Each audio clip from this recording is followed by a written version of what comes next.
Welcome to the Taproxy Method, creating confident learners. The Taproxy Method uses a unique combination of breath work, brain-body work, gratitude, and a clay-based program to affect the neuroplasticity of the brain in students, to help strengthen their mind-body connection, help them develop a growth mindset, and most importantly, trust and confidence in themselves.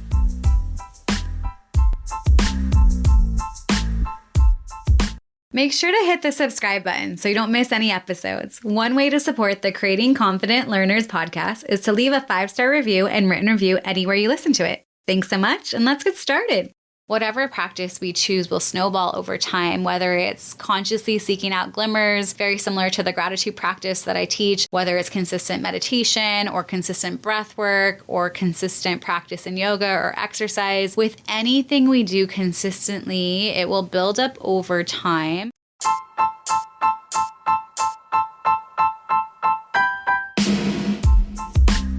Be sure to sign up for the Foundation course. This course is here to support you, both parents and educators. It teaches the exact foundational tools I have used with students to increase focus, ease anxiety, and help raise confidence and self-esteem so that they can succeed in all areas of their lives, including academics. It's made into bite-sized digestible pieces to help you apply these tools right away. So this week I was thinking about how the human psyche is such a funny thing. It's almost a trickster. So everything or so much can be going right in our world, our personal lives, and then one negative thing will happen or we'll make one mistake and our mind tends to fixate on that one thing instead of the hundreds of things that are going well. And they do say that our subconscious is trying to protect us from making that mistake or bad things happening. But what it does to our internal state and the stress that it causes is definitely not worth it. So I've actually been taught to say, okay, thank you for that, but I'm going to go redirect my focus to, the positives that are happening. That's actually why I teach so much gratitude. But also beyond the gratitude, breath itself can change how you're thinking. But I think it's funny how so much can be going right and one thing goes wrong in our day. And that's where our brain tends to focus on unless we have other skills to mitigate that. So let's practice right now with 1 minute on the clock. I'm going to put 60 seconds here and we're just going to do an even breath. So we're going to count inhale for 4 and exhale for 4. You can also lengthen that 5 and 5, 6 and 6, but we're just going to go for a minute and see how that feels after a minute. Let's inhale. And then just exhale evenly. So I'm going to count to 4.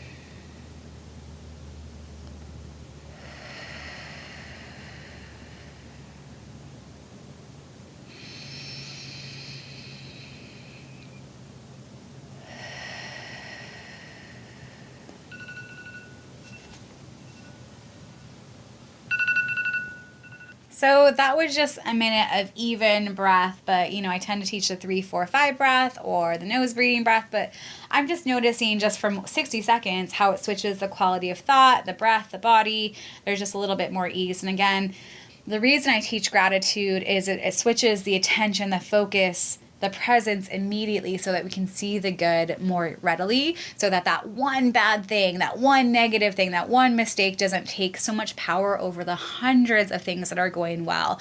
So again, oftentimes we kind of go to catastrophic thinking. Sometimes our brain goes there, or we kind of just have expectation that things will go our way. So, driving to work, it's actually quite a miracle that nothing happened, we got there on time and so forth, that we just expect it so much that our brain doesn't pick up on all the little good things that are happening. below that. But what I'm really excited about and what I've been kind of seeing that is in response to kind of these triggers or negative things that kind of spiral us out, like one thing versus 100 good things, is this other idea of glimmers. And it's becoming kind of in the psychology world. This has been a term that's now starting to pop up, which I'm really happy. So glimmers, a faint sign of a feeling or quality, especially a desirable one. It's a new term which is defined as the opposite of a trigger. So glimmers are the moments in your day that make you feel joy, happiness, peace, or gratitude. What's really cool is once you train your brain to be on the lookout for glimmers, these tiny moments will appear more and more. It's almost like our consciousness, it starts to pop out and we start to see them. It's almost where you train the brain-body connection to be more comfortable in this positive glimmer state rather than the negativity. And according to the polyvagal theory in therapy, glimmers are cues that the body can go into a feeling of safety and connection. And we can change the brain and what it perceives with this active practice. It's very much like finding glimmers is very, very parallel, almost the same thing I would say as finding gratitude throughout the day. But it's also, I think it goes a little deeper in like those little moments where you find joy and peace and happiness. It could be an internal state or an external state, but really what happens is when we practice this over time, it's more readily accessible to our brain and body. So why is this important? So we can actually change what the brain and body perceive, and it's less likely to be thrown into a negative spiral loop when that's something that is negative or perceived as negative happens. I love this story of an old man, and hopefully I'm not butchering this story too much, but what happens is I think he got like hit by a car and ends up in the hospital, and everybody goes, "Oh my gosh, how unlucky. Oh my gosh, you're in the hospital. I'm so sorry this happened to you." And he's like, "Oh yeah, it is what it is." And then a couple of days later, as he's in the hospital, his house ends up getting in a mudslide and, sliding down the cliff. And the same people come back to the hospital. They're like, "Oh my gosh, how lucky. You're in the hospital. You could have been in the house and it couldn't gotten, something could have happened adversely there." And so that same thing that was originally negative, oh, you got in an accident, you were put in the hospital, ended up being, "Oh my gosh, thank God you were in the hospital. You could have, something worse could have happened, and you may have been in your house with a mudslide." So which is it? Is it a good thing or a bad thing? It all depends on the story that we create around something. And again, this man in the story is like, "Yeah, it is what it is, whatever, I'm here." And, life unfolds as it's supposed to. And so really when we can find moments of joy and presence and gratitude in our own lives, we're building that muscle. And, even those quote unquote negative things, we think it's negative in that moment, but it may or may not be. And so I often come back to this idea of success in school is linked to confidence and the internal state of a child and what they're perceiving. So just think of that word glimmer. It's almost like sparkle or glittery, right? We want kids to have an internal state that is full of glimmer, that's glittery, that's full of hope, and not so much one that is negative or heavy. I know when a kid gets frustrated easily about anything, that there's an underlying dialogue that's going on underneath the surface in their internal self-talk, or when they give up easily when school gets hard or life gets hard. So again, we want our kids to have an internal state that is at ease. We want their nervous system to be at ease so that they can take on a healthy amount of challenge and stress and academics and life and really thrive. But also when you look at younger kids or elementary kids and hopefully the middle schoolers and high schoolers, to be a kid, to be a child is to be light and lighthearted, and we want to cultivate that as much as possible. And really this active practice of gratitude and active practice of basking in the glimmers that come in life, we really want to help cultivate that so that they can bring that into life a little bit further. But also we as adults benefit from when kids are full of light and sunshine in human form. They tend to make us more positive as well. So that's a glimmer to be looking at. And glimmers and noticing glimmers is a powerful practice that adds up over time. So anything that we do over time consistently will eventually become a part of us, a part of our personality, a part of who we are. And so becoming a glimmer seeker will change your brain, will change your child's brain, and that will overflow into what you notice in life. The brain-body connection is quite remarkable, and what we perceive tends to persist. And so if we can perceive more glimmers in daily life, that usually will help open our eyes to even more of them. And I mean, I talk a lot about this. I'm all about consistency over and over again. Whatever practice we choose will snowball over time, whether it's consciously seeking out glimmers, very similar to the gratitude practice that I teach, whether it's consistent meditation or consistent breath work or consistent practice in yoga or exercise.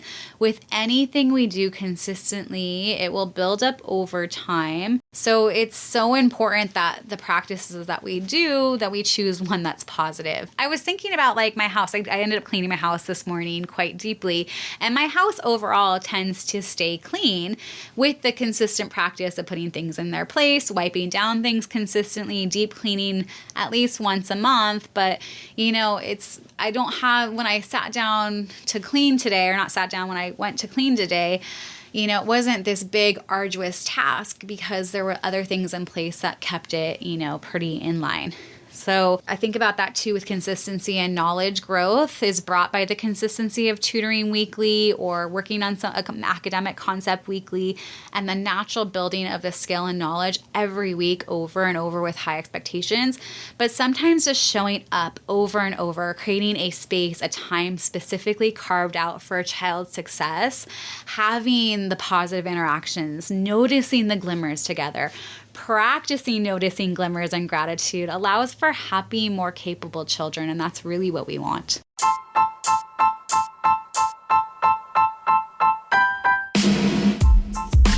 Be sure to sign up for the foundation course. This course is here to support you. It teaches the exact foundational tools I have used with students to ease anxiety and help raise confidence and self-esteem so that they can succeed in all areas of their lives, including academics. It's available as a one-time purchase or as an ongoing monthly subscription with extra group support and monthly live stream. Be sure to sign up for the newsletter to stay in contact. Keep up with the Creating Confident Learners community on Instagram and Facebook at Creating Confident Learners. Have a blessed day and aloha.